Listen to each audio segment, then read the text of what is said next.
Bengaluru rave party అంశం ఇప్పుడు తీవ్ర ప్రకంపనలు క్రియేట్ చేస్తూ ఉంది. ఇండస్ట్రీ నుంచే కూడా హేమకు ఇతర యాక్టర్స్ కూడా తీవ్ర వ్యతిరేకత పెరుగుతూ ఉంది. హేమ ఈ రకంగా ముందు నుంచే ఉంటుంది అంటూ కొందరు, హేమ అలాంటిది కాదు అంటూ కూడా ఒకవైపు మద్దతు తెలియజేస్తూ ఉన్నారు. మనతో కరాటే కళ్యాణి, తమన్నా సింహాద్రి ఇద్దరు ఉన్నారు. ఇద్దరు అభిప్రాయాలు తెలుసుకుందాం. హేమ దొరికిన తర్వాత ఫస్ట్ ఇండస్ట్రీలో రియాక్ట్ అయింది మీరే.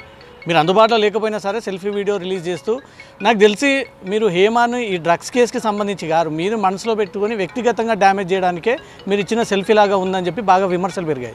అనుకోనివ్వండి, నేను ఆవిడ వ్యక్తిగతంగా డ్యామేజ్ చేయను, ఆవిడే డ్యామేజ్ చేసుకుంది. నేను చేసేది ఏముంది అందులో?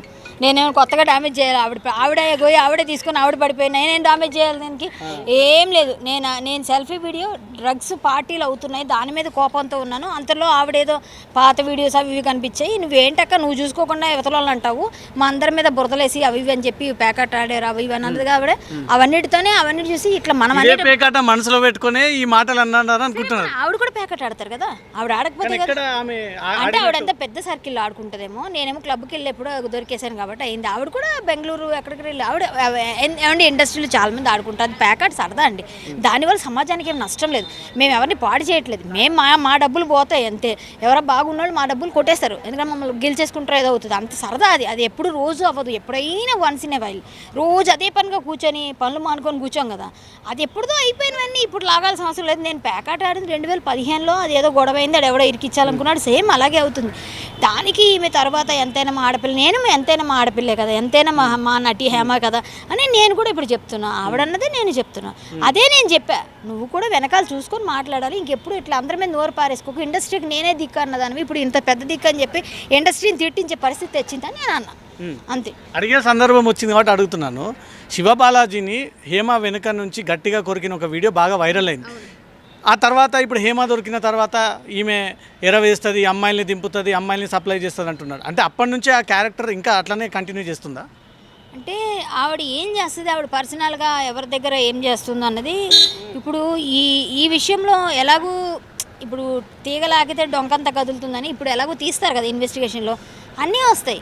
అన్నీ వచ్చినప్పుడు ఏమొస్తాయి నేను కూడా చూస్తున్నాను. వెయిట్ చేయడమే, మనకేం తెలియదు. ఆయన కొరకడం అంటే ఆవిడ తట్టుకోలేక ఆయన ఏదో అన్నాడు. ఆ రోజు మేమందరం ఉన్నాం అక్కడ, మేము అటువైపు ఎలక్షన్లో మేము అక్కడ కౌంటింగ్ అదంతా అటువైపు ఉన్నాము. ఇటువైపు ఆమె గట్టిగా వచ్చి ఏదో వచ్చి అతను షాక్ అయిపోయాడు. ఒక్కసారి షాక్, ఇదేంటి ఇలా కొరికేసింది నన్ను అన్నట్టు ఉండిపోయాడు. ఆయన గట్టి కొరికేసింది. అసలు ఆవిడకి ఏం చేయాలో తెలియక అక్కసు తెలుసుకోలేక గట్టి కొరికిందనమాట. అట్లా కొరికేయడంతో ఆయన షాక్లో ఉన్నాడు. అసలు మేము కూడా షాక్ అయ్యాం. చూస్తే నటి హేమ బాలాజీని కొరికింది అని పెద్ద బ్రేకింగ్లు, మొత్తం అదే పెద్ద ఇష్యూ మా ఎలక్షన్స్లోనే. ప్రతి దగ్గర అలాక అందరినీ ఆమెను క్లోజ్గా పిలుస్తుంది, మాట్లాడుతుంది. ఆ చెల్లి అంటది, అన్న అంటది, అక్క అంటది, అట్లా తిరుగుతూ ఉంటుంది అందరితో మంచిగా.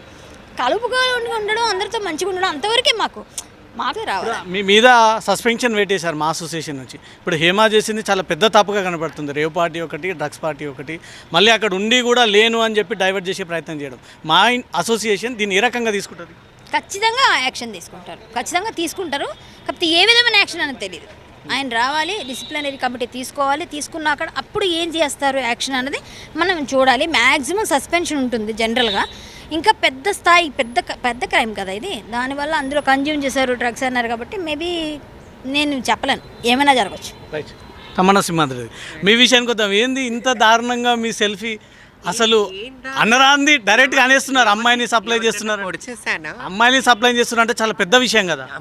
అమ్మాయిలు సప్లై చేస్తుంది అనట్లేదు. ఇలాంటి వాటికి ఎంకరేజ్ చేయటం, తీసుకెళ్ళటం, కల్చర్ అలవాటు చేయటం, అవకాశాలకు వచ్చిన వాళ్ళకి ఎరవేసి ఇలాంటి వాళ్ళకి సపోర్ట్ చేయటం, పబ్ కల్చర్ అలవాటు చేయటం, లగ్జరీ అలవాటు చేయటం, దీనివల్ల తప్పుదావలు పడతాం. ఇప్పుడు మీరే చెప్పారు కదా, గ్రూపులో ఎవరికో పంపించిపోయి గ్రూపులో ఫోటో పెట్టాను. సో ఇంకెంత నోరు లిప్పాలా? మీకు ఇంకా తెలీదా ఎవరు ఏంటనేసి? సో ఎప్పటి నుంచో జరుగుతున్నాయి, ఎప్పటి నుంచో చేస్తున్నారు. ఇప్పుడు పాపం పండింది. దొంగరికం ఏకం దాగదంటారు కదా, సో దాగలేదు, బయటకు వచ్చేసింది. సో ఇప్పుడు అదే హేమ బయటకు వచ్చి నేను ఎవరు సప్లై చేశాను, మీ దగ్గర ఏ ఆధారాలు ఉన్నాయి, తమన్నా నా ముందుకు రమ్మంటే నేను ఎక్కడన్నాను? మీరు అన్నారు కదా క్రొకడైల్స్కి చికెన్ విసిరేసినట్టు విసిరేసింది అని. దాని అర్థం అదే కదా, అమ్మాయిల్ని కొత్తగా వచ్చిన ఇండస్ట్రీ అమ్మాయిలని ఏరుకొని మరీ పెద్దలకు పంపిస్తుంది అని చెప్పి ఇదే విషయం మీద హేమ బయటికి వచ్చి తమన్నా నేను ఇక్కడ నిలబడ్డాను, మీ దగ్గర ఏ ఆధారాలు ఉన్నాయంటే ఏం ప్రొవైడ్ చేస్తారు? ఆధారాలు ఉంటే నేను మీడియా ముందే చూపించేదాన్ని కదా. ఎందుకు నా దగ్గర ఆధారాలు ఉండవంటే చెబితే ఎన్నయో కొన్ని కళ్ళతో చూస్తాం, కెమెరాలతో తీయలేక మనం ఆ కల్చర్కి దూరంగా ఉంటాం, పబ్బులకి వాటికి దూరంగా ఉంటాను. సో నేను వాటికి వెళ్ళండి కాబట్టి నా దగ్గర ఆధారాలు ఏం మీ గుండెల మీద చేసి చెప్పండి. మీకు తెలీదా ఎవరేంటి ఇండస్ట్రీలో ఏం జరుగుతున్నాయో మీకు తెలీదా? కోర్టుకు కానీ పోలీసు కానీ పక్కా ఆధారాలు ఉంటేనే వ్యక్తి పైన ఏదైనా చర్యలు తీసుకుంటారు. ఇంత బ్లడ్ టెస్ట్లో దొరికిపోయినా కూడా ఇంకేం ఆధారాలు కావాలి? అంటే డ్రగ్స్ ఓకే అనండి, కానీ అమ్మాయిలు డ్రగ్స్ ఒకటే తీసుకున్నారా? అక్కడ డ్రగ్స్ ఒకటే తీసుకున్నారా? అయ్యో బాబోయ్, ఏమేం జరిగిపోయాయో అక్కడ. రేవ్ పార్టీ అంటే ఏంటి తెలీదా? వినలేదా? న్యూస్లో వస్తున్నాయి కదా రేవ్ పార్టీలు ఏం జరుగుతాయి, ఎట్లా జరుగుతాయి, ఎంత పే చేస్తే రేవ్ పార్టీకి వెళ్తారు, ఎన్ని లక్షలు పే చేస్తే దాంట్లో. సో ఇంకా నన్ను ఎందుకు అడుగుతున్నారు? అంతా తెలిసిందే కదా. రామాయణం అంతని సీత ఎవరు అన్నారంట, రాముడికి సీత ఎవరు ఏమవుతుందని. అట్లాగే ఇప్పుడు అక్క స్టోరీలన్నీ విన్నారు. అక్క ఏం జరుగుతుందో మీరు ఫస్ట్ నుంచి చూస్తున్నారు. ఏం కలాపాలు చేసింది, ఎక్కడెక్కడ దొరికిపోయింది అన్నీ మీకు తెలుసు కూడా. ఇప్పుడు నాతో చెప్తున్నాం, నిజాయితీగా మాట్లాడాలా, తప్పులు జరుగుతున్నప్పుడు మనం ముందుకొచ్చి మాట్లాడాలి కాబట్టి మాట్లాడుతున్నాం. కంపల్సరీ ఇలాంటి వాళ్ళని అణిచివేయాలా, ఇలాంటి కల్చర్ని అణిచివేయాలా. లాంటి వాళ్ళు తప్పులు ఎప్పటి నుంచో చేస్తున్నారు. అవకాశాలు ఇస్తామని చెప్పో, ఇప్పిస్తామని చెప్పో, ఏదోటి ప్రలోభాలకి లొంగ తీసుకొని వాళ్ళ సంపాదనల కోసం, వాళ్ళ ఆస్తుల కోసం ఇలాంటి తప్పుడు పనులు చేయిస్తున్నారు. సో వాటి మీద కూడా అవి కూడా బయట తీయాలా, వీళ్ళకి ఇలాంటి వాళ్ళకి శిక్ష వేయాలి. ఒక చిన్న తప్పు చేసినట్టుగా ప్రచారం సాగుతుంది. అదే ఫామ్ హౌస్లో ఉండి అక్కడే ఉండి నేను లేను హైదరాబాద్లో ఉన్నానని చెప్పి ప్రచారం చేసి ఇమీడియట్గా బెంగళూరు పోలీసులు ఒక ఫోటో రిలీజ్ చేశారు, హేమ మా అధీనంలో ఉందని. ఎందుకు ఇప్పటికి కూడా అందరినీ పక్కదో పట్టించే ప్రయత్నం చేసింది హేమ? ఇండస్ట్రీలో తనకున్న పేరు పొడగొట్టుకోదన్నా? ఇక్కడ గోడ నేను యూఎస్లో ఉన్నాను, తెల్ల గోడ కనబడుతుందా? నేను దిస్ ఇస్ యూఎస్, కానీ నేను యూఎస్లో ఉన్నానా? ఎక్కడున్నా? నేను హైదరాబాద్లో ఉన్నా.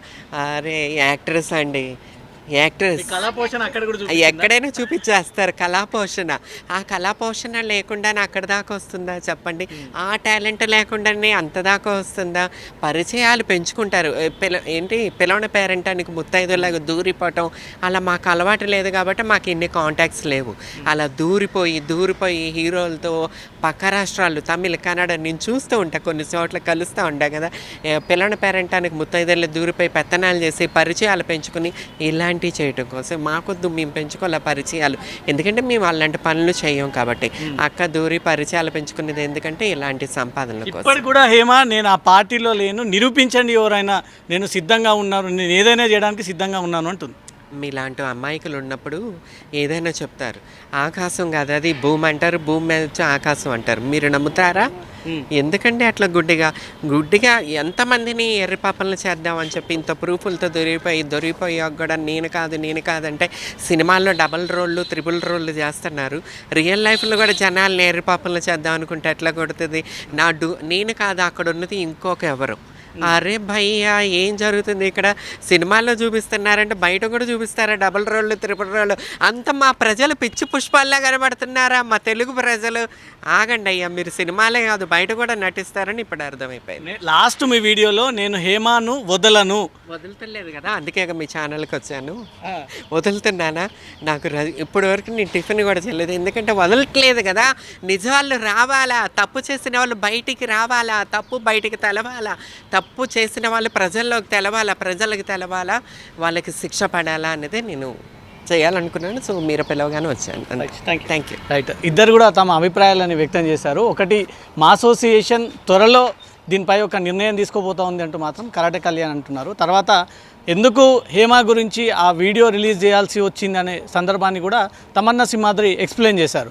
తను బిగ్ బాస్ ఫేమ్లో ఉన్నాను, ఆ తర్వాత హేమ అనవసరమైనటువంటి విషయాలు కూడా తలదూరి ఇష్టం ఉన్నట్టుగా విమర్శలు చేస్తూ ఉంటుంది కాబట్టి తన విషయంలో మేమెందుకో కామెంట్ చేయకూడదు అంటూ మాత్రం ముందుకొచ్చి హేమ పైన ఈ విమర్శలు చేయాల్సి వచ్చింది అనేది మాత్రం తమన్నా సింహాద్రి అంటున్నారు. కెమెరా పర్సన్ హేమంత్తో రవితేజ, జీ న్యూస్.